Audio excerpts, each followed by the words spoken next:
I've often quoted as saying I would rather be governed by the first 2,000 people in the Boston Telephone Directory than by the 2,000 people on the faculty of Harvard University. In this present crisis, government is not the solution to our problem. Government is the problem. They share our beliefs, our convictions, our hopes, and our dreams. These are the conservatives of the heart. They are our people. Join the best in the movement. It's Conservative Conversations with ISI, educating for liberty since 1953. Welcome back. You're listening to Conservative Conversations with Johnny, James, and Marlo. We're happy to welcome Marlo Safi to the show. She's ISI's new National Director of Student Programs. We'll be doing a special interview with Marlo in just a few weeks, so stay tuned for that. Thank you, Johnny. I'm so glad to be here. And today we are excited to share with you Johnny's interview with Senator Marco Rubio at our recent conference, The Future of American Political Economy. So, Johnny, the future of American political economy. What was the idea behind this conference, and what does Senator Rubio have to offer to help us think through these issues of political economy? Yeah, absolutely. So that, the impetus for the conference is that, there's quite a few debates going on in the right of center space today about, fusionism, about economics, about, how does, the nationalist or populist kind of movement that began under Trump fit in with, more maybe traditional libertarian parts of the conservative movement. And so the design of the conference was to take things out of the realm of theory and to put them, make them more concrete by saying, the conservative movement really, there's always been these different camps, and sometimes they have, developed ways to synthesize their ideology.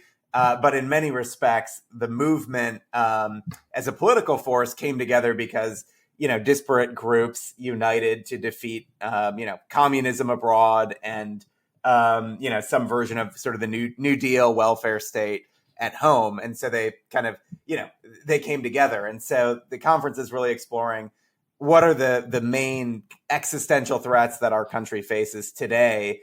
And perhaps by looking at them very practically, we can, come up with some sort of new fusion or new glue that might be able to hold the coalition on the right together. So, Senator Rubio, I reached out to him to speak and for the interview at the conference, mostly for the work that he's been doing in two areas, one on China and the second on family policy.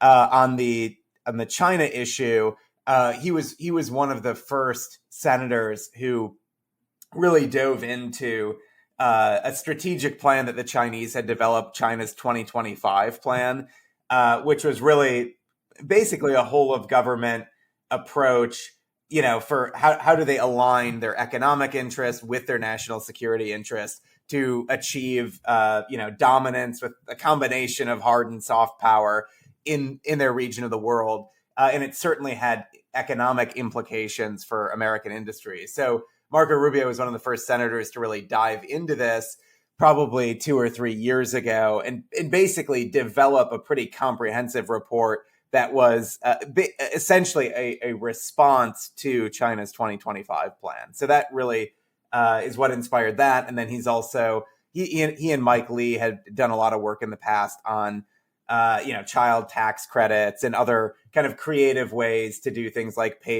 budget neutral creative ways to do things like paid family leave. So I'd been in dialogue with his office about those issues for a while. So I thought he'd be a good fit to share his perspective. And I would say I was pretty impressed. He was on his toes. I think he had something come up. So we actually did the interview the interview was from his car. So we were all at the conference and all of a sudden, Marco pops up on the screen and he's in his car. And so he really had to be, just on his toes. He wasn't driving. He was actually in a parking lot somewhere. But yeah, I was actually impressed at his level of it. I mean, it's one thing to just kind of talk in broad strokes about the challenge of China or, infrastructure or family policy, but he actually seemed to be, quite knowledgeable on very particular details. So yeah, that was the motivation for the interview. And I hope next time he'll be able to join us in person. Absolutely. Thank you, Johnny. And Don't forget, for any students out there who would like to join us at the next American Political Economy Conference, head over to isi.org/join and sign up. Before we get to today's listener question, I wanted to take a moment to thank everyone who has written a review of the show on Apple Podcasts or anywhere else you might be listening. For those of you who have not had a chance to write a review, please take a few minutes and review the show. This will help us reach more listeners with the important thinkers and ideas we are discussing here. Moreover, if there are any topics or guests you want to hear from, please feel free to shoot us an email with questions, requests, suggestions, etc. at podcast@isi.org. Now time for our listener question. Kyle asks, do you have to be religious to be a conservative? That's a tough one. Johnny, what do you think? Well, I'm preempting our next question here, but I'm reading through Russell Kirk's Roots of American Order right now. And specifically, I'm in the chapter on Christianity.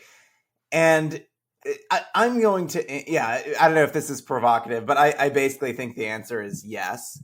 I think you can certainly be an ally to conservative causes. I think you could certainly be part of the conservative intellectual movement. If you're, just someone who has a commitment to virtue, a respect for the past and tradition, someone who, is an engaged citizen and wherever they find themselves, whatever country or, historical place and time. So I think there are ways that you can certainly exhibit conservative virtues and sort of be part of a conservative movement if you're not a person of faith. But I do, at least my understanding of conservatism, really, has to do with the ordering of the soul, the ordering of society towards, an objective reality that's really informed by a God and, specifically the Christian Trinitarian God. So that's my perspective, but I'm willing to entertain alternatives. Yeah, I think I'd agree with that. I mean, it is a tough one because I think to be a conservative, you have to recognize and respect that the foundation of natural rights is in our human nature as created by God. So if we're looking at this in the framework of just, American small r republicanism, a secular natural rights or natural law understanding doesn't seem as sufficient to sustain a small r republic that respects the natural law. So I think defending that is like such a basic demand of conservatives that there has to be some sort of, you could still be a conservative in some sense, but I think that that's a very basic demand of conservatives. So there has to be some concept of a creator.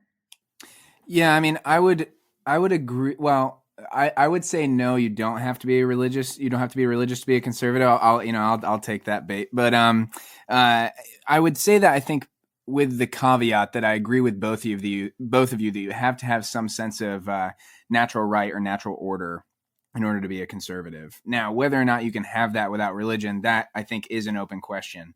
But I think that if you are committed to some sense of an order to the universe or a natural right, and I don't mean natural rights, I mean natural right, then I think you can be a conservative without being religious. All right. Thanks for the question, Kyle. And for our listeners, if you'd like to submit a question for the next episode, just leave a review of the show wherever you're listening and put a question in that review, and hopefully we'll get to that one next time. Now we'll go to our books of the week. Johnny, you said you're reading Roots of the American Order right now. How's that been going? It's been great. I just love Russell Kirk so much, and that book, I don't know if there's another book that, so succinctly and masterfully lays out the fullness of the Judeo-Christian, Greco-Roman inheritance that we have as people of the West. So I think that's, really, it's been a delight to read. But I think it's so foundational. I almost think like if you're an ISI student and there's one book that you if you could only pick one book to just sort of get you up to the speed on the whole great tradition, I can't really think of a better book than The Roots of American Order. I totally agree. Yeah, I still have my copy actually from when I was an ISI student. So, and I believe when I've spoken to Jeff about this before, just about how kind of formative that was for me personally. So highly recommend Roots of American Order. I was telling you guys, I was reading C.S. Lewis's Four Loves, and I'm doing this thing where I kind of straddle between two different books. So I'm also reading Zena Hitz's, I believe it's called about the intellectual life. She is a tutor at St. John's College, and MC Hammer, like commended it. So I'm really excited to look through that. She also does some stuff with ISI. So there's that link there. So I'm really excited to make my way through that and hopefully finish my previous book as well. Yeah, I'm on to another Peter Lawler book. I'm reading Modern and American Dignity right now, which is his sort of reflections of his time on the Bush, what was it called? The Council for Bioethics. It's some of his essays from that era of his life. And then I'm also actually reading the ever controversial Natural Right and History by Leo Strauss. So it's time. It was time for me to kind of dig into that one. I had never had the opportunity. So now's the time. Well, before we get to Johnny's interview with Senator Rubio, I'd like to thank you for listening to Conservative Conversations with ISI. This podcast is a production of the Intercollegiate Studies Institute. Our mission at ISI is to educate for liberty. If you enjoy this interview, sign up to be an ISI member at isi.org/join to attend events like this one in the future. It's my distinct privilege to welcome Senator Marco Rubio, who joins us from his home state of Florida, to ISI's Future of American Political Economy Conference. Senator Rubio has been one of the more enterprising politicians tackling issues relating to political economy. He serves on the Senate Committee on Small Business and Entrepreneurship, the Senate Appropriations Committee, and the Senate Foreign Relations Committee. He's also the vice chair of the Senate Select Committee on Intelligence. So you see a nice intersection of things relating to politics, economics, and national security. He has been a champion of what he's called common good capitalism, which directly relates to the topic of this conference. And on the issue of China and manufacturing and national security, he's really been leading the way in terms of coming up with a strategy to counter China's 2025 plan. So welcome, Senator Rubio. Thank you, guys. I'm sorry. I guess I'm supposed to be on this an hour ago, so I'll just say I thought it was on Central Time. So Okay. How's that as an excuse? We forgive you. So to just kick things off, let's start with the big picture. You've called for Republicans to abandon what you've described as, quote, free market fundamentalism and return to a common good capitalism that prioritizes the American worker and the American family while still upholding long-time conservative principles like individual liberty and defense of traditional values. Can you explain a little more? What do you mean by free market fundamentalism, and what does a common good capitalism agenda and platform look like in practice? So fundamentalism basically means so let me just start it this way. I believe in the free market. I believe in capitalism. I have 90 miles from the southernmost tip of my home state of Florida. There is a disaster called Cuba, which is all because socialism doesn't work and communism is a disaster. But we also have to ask ourselves, okay, so we have a capitalist economy. What does it exist for? What is its purpose? Is the purpose for us to serve the capitalist economy, or is the purpose for the capitalist economy to serve us? And so my view of it is that capitalism and free market free enterprise is a tool. It is a tool for economic growth, for development, for job creation, for wealth creation, for opportunity creation. It is the greatest poverty eradicator in all of human history. And we should always embrace free enterprise because it is a tool that serves us. It serves our country. It serves our people. It serves our society. And when it is working the way it's supposed to work, and it is creating good paying jobs for Americans, and it's strengthening our industrial base, and it's also protecting our national security in the process of doing all that, it's phenomenal. But what do we do in those instances in which the free enterprise or free market outcome is bad for America? For example, the free market says it is cheaper to buy pharmaceuticals. 80%, 81% of our active ingredients are in our pharmaceuticals. It is cheaper to make them, and it is cheaper to buy them in China. That's the pure free market outcome. But it is not good for the United States to rely on China for 81 or 82% of our basic ingredients in most of our generic pharmaceuticals. So you have a conflict. And my argument is that is in those instances in which the free enterprise outcome reaches a conclusion that it's actually bad for our country or bad for our people, that's where we have to decide, well, are we living in the world of theory, or do we have a practical reality that we have to confront in that case? And that's what I mean by abandoning the fundamentalism. We can't allow the fundamentalism to help to lead us to forget the purpose of all goals, which is to lead to outcomes that are good for Americans and good for our country.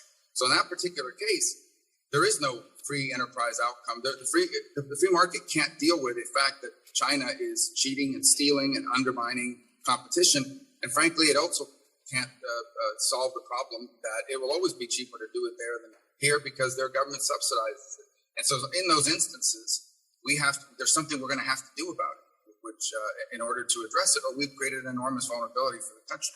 So that's sort of a graphic example of what I mean by that. Hey listeners, thanks for joining us on Conservative Conversations. I'm happy to announce a special opportunity for Conservative Conversations listeners.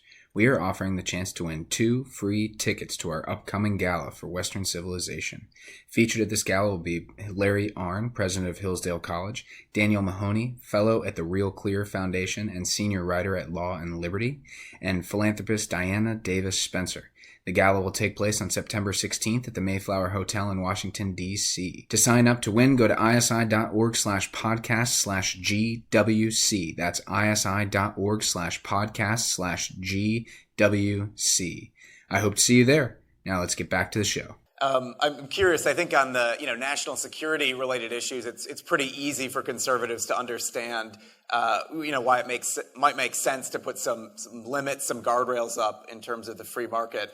But I'm curious more broadly, what is the proper role of the federal government in our constitutional system in shaping the nation's political economy? And what would you describe as the guardrails? Because I know you're a critic of socialism. Yeah. Many on the left, the Biden administration, they also believe there are a number of things that need to be restructured, relimited, redone by the federal government when it comes to political economy. So how is your approach different? What are the guardrails for conservatives? No, that's a great question. First of all, I think of anything that we have learned from this pandemic. We've learned 2 things from the pandemic. The first is always know what's behind you on a Zoom call. That's why I've got this chair here and nothing, so nobody can come behind you. And the second is that federalism works. That federalism is really important, and that's why here in my home state of Florida, I believe that our response, our hospitalization, death rates, infection rates are comparable to anything you've seen anywhere in the country. In many cases, better than New York. But we didn't suffer the catastrophic economic damage that was inflicted upon them by their corrupt and incompetent political leadership because of federalism, because federalism allowed Florida to have a response that was different than New York. So I think by and large, that's an important reminder for us that the federal government's role really should be limited. And its primary objective is national security. And then the second objective that it has is obviously interstate commerce and things of that nature. But we should always understand that there is very little innovation that comes out of the federal government. And generally speaking, for the most part, given a country as large and diverse as this one, any one-size-fits-all approach to any concept or any issue or any challenge is probably not going to be a good one. Now, the guardrails are as follows. I think we have to understand that it is in our national interest, A, to have an industrial capacity. So as an example, we have to be able to make things. We have to be able to make heavy industry. We have to be able to make ships and airplanes. We have to be able to make these things just to be able to protect our country. Because I assure you that if we outsource all that to China and we end up in conflict with them, they're not going to be sending us ships and airplanes. But it extends to things like semiconductors and increasingly, precision medicine and all sorts of new innovations that are coming down the way. And some of the older things too. I mean, we have to be able to make railways. We have to be able to make roads, all of these things. So that's the first. And the second is the country has a vested interest in ensuring that we have an economy that doesn't just produce jobs, but produces jobs that allow people to get married, start a family, own a home, be involved in their community, and retire with dignity. If you lose that kind, if your economy's not producing those kinds of jobs, you won't have families, you won't have strong families, therefore you won't have strong communities, and then there's no law or government program you can pass to substitute or replace for it. So I think we always have to look for not just national security issues, but do we have an economy that is producing jobs in industry, that is producing jobs in certain industries that produce that kind of work? Because if the family breaks down and the community breaks down, nothing else works. Nothing else works. You can pour $10 trillion into it like Joe Biden and the Democrats are trying, and it will never make up for broken down families and broken down and communities. You just can't. No country, that's what a country's made of. That's the fiber and the glue of a country. Shifting gears a little bit, there's been a fundamental shift in the U.S. economy over the past 4 decades. You've argued that American economic growth is now more driven by short-term financial returns than by innovation and production. We know business investment in the U.S. has been decreasing, falling nearly a tenth of our GDP in the 1980s to less than half of that today. What does this fundamental shift in the U.S. economy from a pro-worker to pro-shareholder position mean for the future of our country, and how should it shape our policy today? Yeah, and so let me say, first of all, many of our major multinational corporations do not consider themselves to be American. Their leaders consider themselves to be citizens of the world, and frankly, their shareholders are from all over the world. And they don't make any decisions on the basis of what's good for the country that actually made them possible, where they're headquartered, where their offices might be, but they don't act in our national interest, nor do they feel they have any sort of obligation to do so. We have to recognize that. I think the second thing that's shifted, frankly, is if you look at a major corporation, publicly traded or the like, and it has a real incentive, so do the people who run those companies, the CEO and so forth, to deliver on a quarterly basis returns, even if those returns on a quarterly basis in the short term are actually potentially corporate suicide in the long term. So as an example, the ability to expand into a market, you're going to go into China to do work, and I keep going back to China because frankly, it is by far it is the issue that the U.S.-China relationship will define the 21st century. So you're a company and you have a chance to go into China and get some market share. Not a lot, but maybe 5%, but that's a lot of money. And you're going to look really good. Your stock's going to climb and you're going to be rewarded for it. And so you do so. Never mind the fact that China forces you to partner with a Chinese firm who, as they're working with you, is learning how to do what you do and actually stealing it from you. And in 10 years, they'll be doing it. They won't need you anymore. They'll kick you out. You'll be out of business. That happens. That happens a lot. And so you see a lot of that sort of investment because you're being rewarded for the short-term return, as opposed to, okay, we've made some money this year. Why don't we invest it in inventing something new or some new capacity? And part of that is actually because of big government, right? In the past, what would happen is that creative destruction would take place. You had competitors in our field, and those competitors were able to, if you got stale and stagnant, the new competitor would come up with a new idea, and certainly we're out of business. I mean, I imagine most of the people perhaps watching this don't recall, but there was a time when you had to go into a video store and actually rent videos from a place called Blockbuster. And that's long gone. I mean, it's been long ago replaced by an innovator that sort of took their place. But imagine if the government had passed a law saying the only way you can watch videos is it has to be rented from a physical location, because we have to make sure that you're 17 years old to watch a rated R movie, and it's in the best interest of children to not be watching bad movies. We can't do that if it's streaming. It's got to be in a physical location where a human being can ID you. We'd still have Blockbuster Video, but we wouldn't have any of these streaming services that are out there. That exists in industry after industry. It exists now. And where you really see it pronounced in some ways is in social media, not because of the laws in that case, but because they now hold such a dominant, almost monopoly position. 5 or 6 companies in the tech sector hold such a monopoly position that is nearly impossible for an innovator to enter the space. And if it does, you might just get bought out, and it's tempting to walk away from it.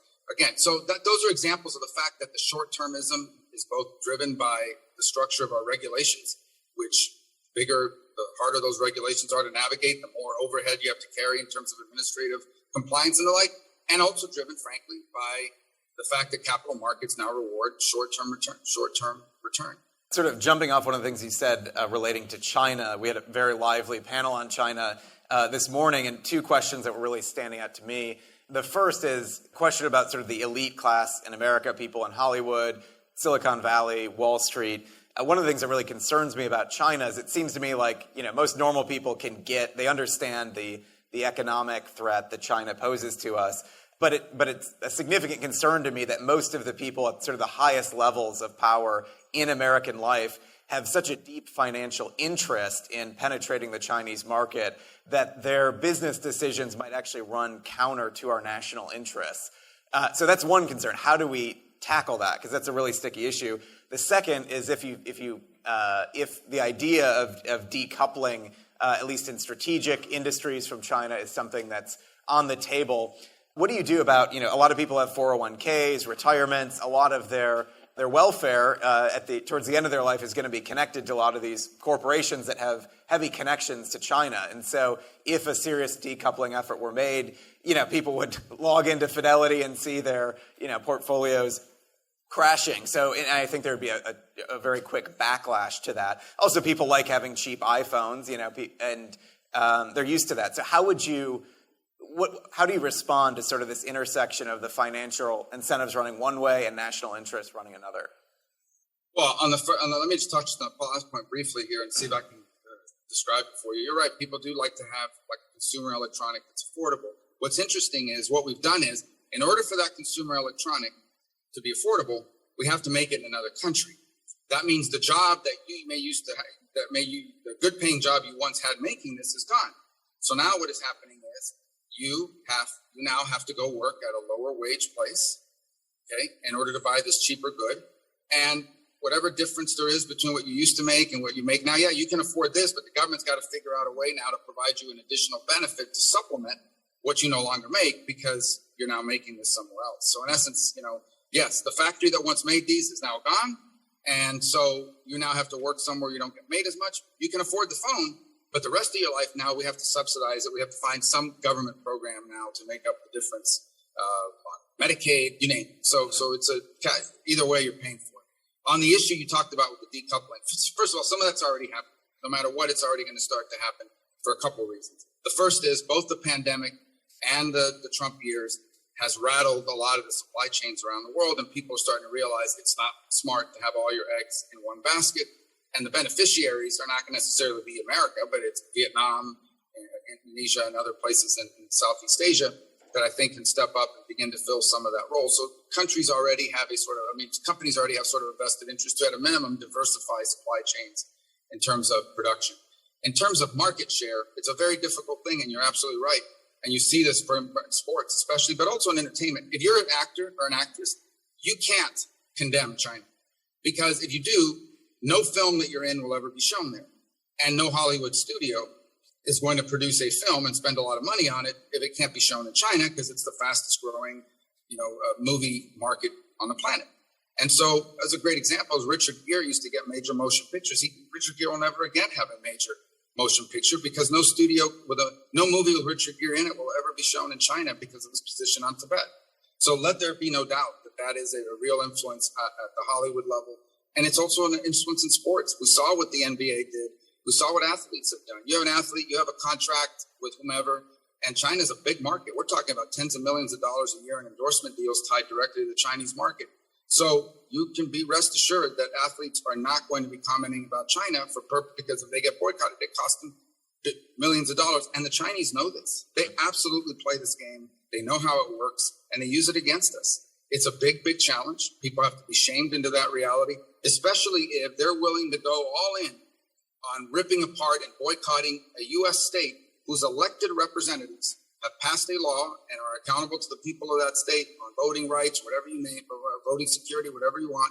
So they'll boycott a state because they passed a law on voting, but they say nothing about the fact that in China, unelected dictators basically take Uyghur Muslims, put them in work camps, forced abortions and forced sterilization on women, separate children from their parents and try to strip them of their religious, their cultural and ethnic identity. They won't say anything about that.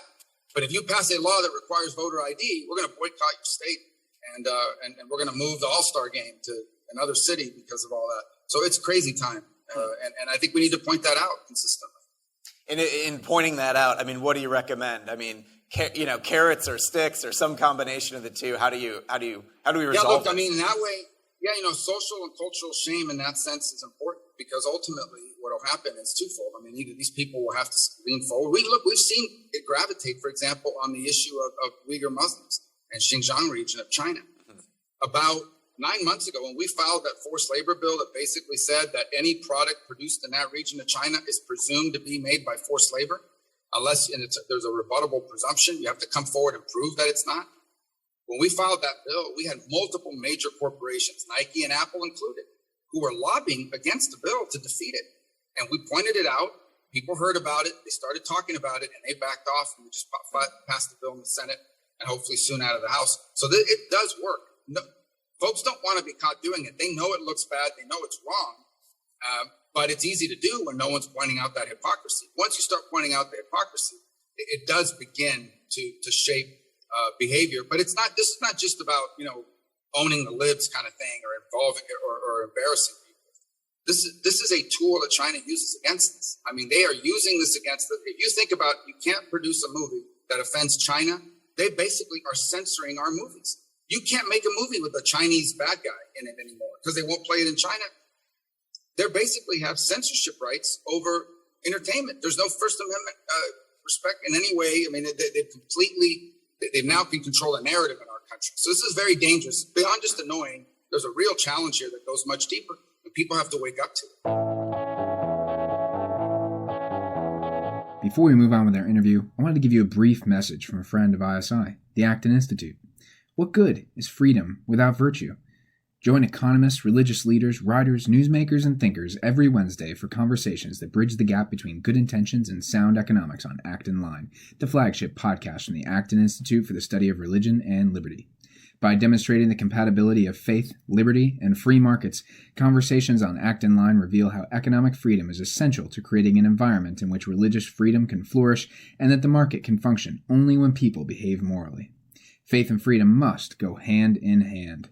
To subscribe to Acton Line, visit acton.org/ISI or search Acton Line on Apple Podcasts, Google Podcasts, Spotify, Stitcher, or wherever fine podcasts are available.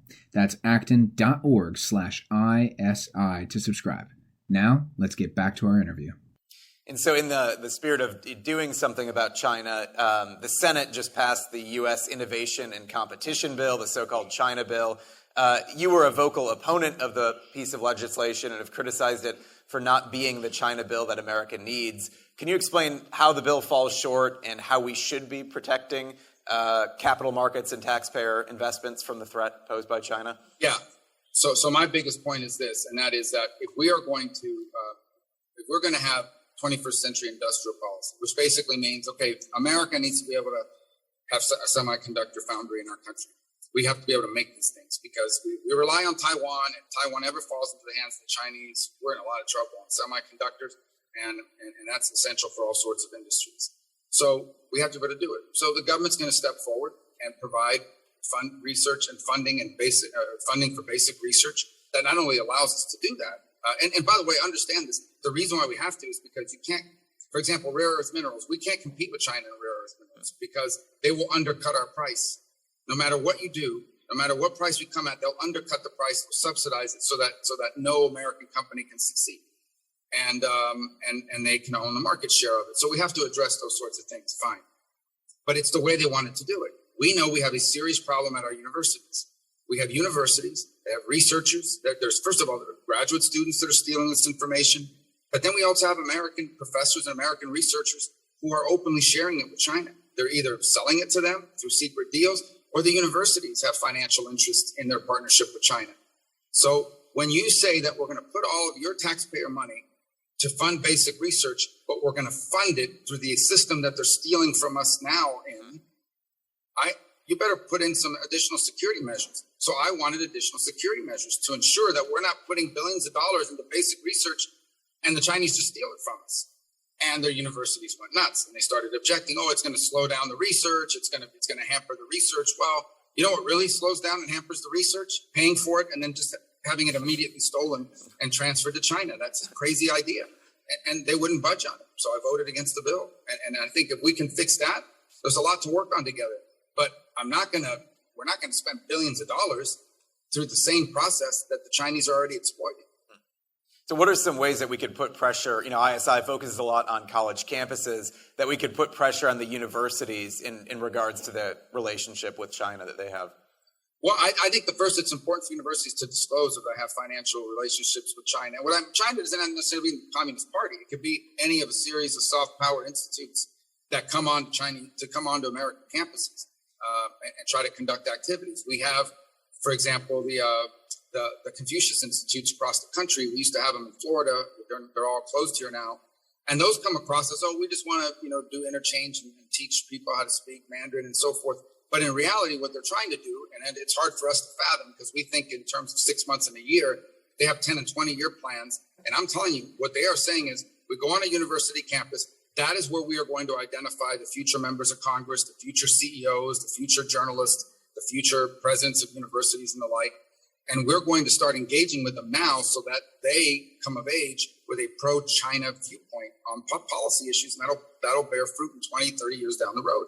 So those kinds of relationships, first of all, need to be disclosed, and they need to be aware of. Second of all, in terms of research and so forth, I think that before you get government grants, particularly in those fields that China likes to steal, universities should be forced by law to disclose those grants to disclose those relationships.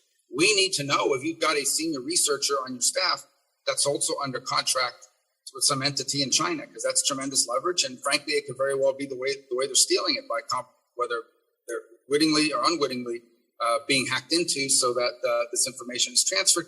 And then I think the third is freedom of speech on campus. One of the conditions, one of the things we've seen in some campuses across America is a real restriction on academic freedom, the inability to hold, for example, a discussion panel on Uyghur Muslims, on Tibet, on Falun Gong, or any of these other issues, because your China relationship, whatever it is that you've got with them, your campus over there or whatever, is being threatened. In essence, the message has been sent to you that if you start holding these seminars on your campus, that may endanger a relationship with us that might be worth a lot of money for that university. So these are things that need to be disclosed and people need to be aware of, and in the case of the infringement on free speech, should not be allowed. I want to shift gears. I have one more question for you, and then we'll move to several audience questions on family policy, something we've been talking a lot about. A key part of the idea of a humane economy is that it ought to strengthen the most important institution in our society, the family.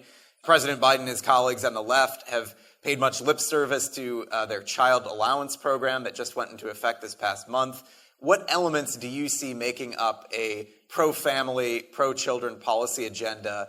And how can conservatives promote families without falling prey to the invasive and fiscally irresponsible tactics that the left likes to use?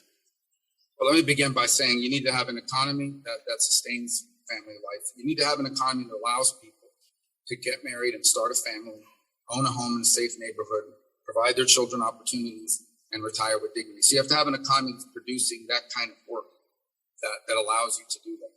So that's the first thing. And that's why economic policy is so important. I started out our conversation highlighting the need not just to have an economy that's creating jobs, but creating those kinds of jobs, those kinds of durable, meaningful, dignified jobs that allow that to happen. The second is school choice. I believe the ultimate arbiter of where a child goes to school and what they are learning should be in the hands of the parents. We had a very interesting situation here in Florida a couple of weeks ago where one of our local school boards just had an election. They got a bunch of radicals from the left elected to the school board, and they decided they were not going to renew any of the contracts of any of the charter schools in that county. Of course, that led to an all-out rebellion, went to the State Board of Education, and ultimately was resolved in a positive way. But the point is that in that debate, you heard many of the people talking about, people on the school board, our children, our students. They're not their children. They're not their students. Those children belong to their parents. The parents are the ones that are responsible for raising them, and ultimately only have a handful of years to do that. And they should be empowered to put their children in the educational setting that they choose. And it shouldn't be, and it isn't fair that the only Americans who don't have school choice are poor and working Americans. Because if you're wealthy, you're going to move, or you're going to put your kids in a school that you like because you can afford it. If you're upper middle class, maybe you'll move to a better neighborhood with better schools. But if you're working class, if you're poor, you're stuck going to whatever school the government tells you your kids have to go to. It doesn't matter how bad the school is. It doesn't matter how dangerous the school might be. You have very few options in many parts of this country. So school choice is a key element of it. And I would say on tax policy, you talked about that. There's a difference between a child tax credit and what we have now. They call it a child tax credit, but that's not what it is. They're basically sending $300 a month per child, $400 under the age of 6 for the next 6 months. It's a check in the mail, whether or not you're working. And it's calculated on the basis of either if you filed taxes in the past, what your child tax credit looked like back then. But it's not linked to work in any way. What Mike Lee and I have worked on is a real expansion of the child tax credit that basically says, even if you don't have, and we actually achieved part of it in 2017, if you're a working parent and your primary or entire tax liability is contained within FICA, the payroll tax, you can apply a significant percentage of the child tax credit towards FICA. Because if it's just towards income tax, there's a lot of people making under $36,000 a year that don't pay federal income tax, but they are paying payroll tax. And all that means is parents get to keep more of the money that they're earning, but it's pro work. And that's important. You can't be pro-family if you're not pro-work. And so you've got none of our policies should disincentivize family formation, but they should also not disincentivize work. And not because people are lazy, but because people respond to incentives. And that's important in our tax policy. And that's why the child tax credit needs to be brought back to what it really should be, which is a tax credit applied against a tax liability because of a paycheck produced by work. Thank you. Well, let's move on to our three audience questions. We're taking these through the ISI app. Looks like people want to get back to the China question. So there's a question from Tom. How does our national debt play into concerns with the relationship to China and the global economy, and specifically with respect to concerns of national security? Well, it plays in a number of ways. The first is that it's now obviously been accelerated by the pandemic, and everyone's taken on weight. You know, China has debt, by the way, too. It's not often talked about, not nearly as transparent, but they too have sovereign debt that they've had to finance things through. But where it really becomes a problem down the road is, at some point, if the yield on this debt reaches such a kind of a normal return. Right now, you know, despite all the problems we have, we're still the safest bet in the world. I mean, honestly, what other country in the world, if you had to bet your money somewhere, who would you bet it on? And that America's going to pay you what you lent them is a pretty good bet compared to anywhere else in the world that doesn't have our track record of stability. But at some point, the yield on the debt, meaning the interest you're paying on this money, is going to change. People are going to demand more. We'll lend you the same money, but we want more return on it. It's too low right now. We want more. And that point will come where we are actually spending more just servicing the debt than we are on national security. And that becomes a real challenge for us at that point, because as China continues to expand its capabilities, we have to continue to innovate and respond to stay ahead of the curve and to be able to overcome whatever threats that may be posed to us. That will become challenged down the road if we are unable to do it, because we are now X% of our budget is all being spent towards servicing the debt. In fact, the day will come when the servicing of the debt could eat up the entire federal budget. So basically everything else we're doing is all entirely on borrowed money, which only exacerbates that situation, which is why what we've seen now is so concerning. Look, the pandemic hit, nobody had money budgeted for a pandemic that shut down the economy. That's unfortunate. It happened. Everyone's had to deal with it. But what you see now is an effort to put $4, $5, $6 trillion on top of that already. Not, all in one chunk, not as a gradual thing. It's just not sustainable. There's no taxes you could raise. And at that point, at that level, no amount of economic growth that will ever bring us back to a level of sanity. So, but I think the most immediate thing that the debt does is if it creates any sort of economic, governmental instability in the country, that's a national security threat. And if we are unable to invest on the military and our military capabilities because of how much money we have to spend servicing the debt and the cuts are coming out of defense, I think you could live in a world where China potentially has military advantages over us, at least in Asia, that actually force us to abandon the region and leave it to them. They actually will be able to become what they want. Well, we've got time for two more questions. I've got a question from Nathan here. Senator Rubio, when you have encountered conservative or Republican pushback on the kind of economic statecraft and industrial policy you believe is necessary to respond to China, what have you observed that wins them over to your point of view, either with constituents or with people in D.C.? Well, actually, I think the turning point really has been the pandemic. I think the pandemic revealed vulnerabilities in our supply chain. I think waking up one day and realizing that we depend on China for medical gowns, for Tylenol, for masks, and other personal protective equipment was stunning to a lot of people. So I think that realization is one. And then I think more recently, some of these disruptions that we have seen in terms of vulnerabilities on semiconductors, on some of the higher tech issues on rare earth minerals. I think pointing to those things and the reality that China has an industrial plan, and its industrial plan is tailored towards one specific goal, and that is supplanting America as the world's most powerful country across the spectrum. That realization, pointing that out, I think has begun to transform some people, not all the way there, but part of the way there. Understand that for many, many years, the consensus in American politics and economic debate was that once China got rich and prosperous, they'd become like us. I think there's a growing number of people now in both parties and across the political spectrum that have accepted that that's just not true, and that's not going to be true. So I think pointing to that has really helped And then I think everyone who's getting elected now, I think, is coming from that new school of thought. So part of it is folks that, came of age politically or started politically at a different time and place where the consensus was very different and have a long record of those positions. So I think we've made a lot of headway in that regard. And the last question that we'll take is from Alex, and it has to do with unions. In the last few decades, the American right has had a tenuous relationship with labor unions. The question is, are you optimistic about more union workers embracing a conservative economic vision, and does the right need to reassess its relationship with labor unions? Well, I think the right, so first of all, our voter base from the right has long been a working class base. And I think that has only accelerated over the last 5 years, primarily because of many of the cultural issues from the far left that have really alienated working class voters who basically live life on the basis of common sense and not lunacy. And so that has attracted them towards the President Trump's agenda. And in many ways, we're already voting with us on that. I think that what you have seen is an increasing recognition on the part of those on the right that part of that the core of our economic policy is not simply economic growth. It is economic growth or economic growth that creates good paying jobs for millions of Americans. So it can't just be growth that's concentrated in one place or in one industry. It has to be the kind of growth that's also creating good jobs so that it's good for our economy, but it's also good for the country at large.